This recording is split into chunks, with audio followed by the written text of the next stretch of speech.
Aminado si Finance Committee Chairman Senador Sani Angara na kung may-utilize o magamit sa susunod na taon ang mga unprogrammed funds sa ilalim ng 2023 budget, posibleng pumalo sa halos 6 na trilyong piso ang pambansang pondo.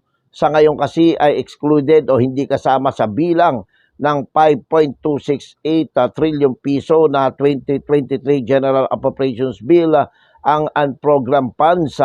Ang mga proyekto na nasa ilalim ng unprogrammed funds ay wala pa talagang pondo o hindi pa batid kung saan huhugutin o manggagaling ang pondo. Sa pagtatanong ni Senate Minority Leader Aquilino Coco Pimentel III, napuna nito ang dagdag na 219 billion pesos na alokasyon sa unprogrammed funds.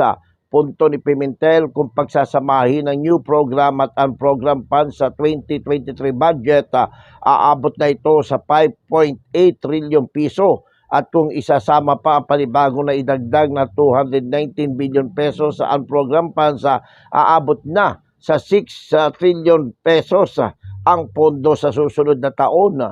Tugon ni Angara, posibleng ito. Pero hindi pa masabi dahil kailangan pang hintayin ang budget utilization sa susunod na taon.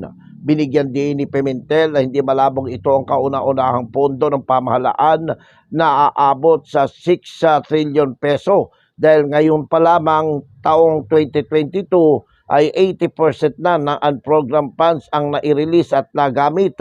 Punto pa ni Pimentel, wala niyang pinagkaiba ang program at ang program funds kung parehong magagamit din naman pala sa huli. Ako, si Jojo Sikat, walang inaatas ang balita.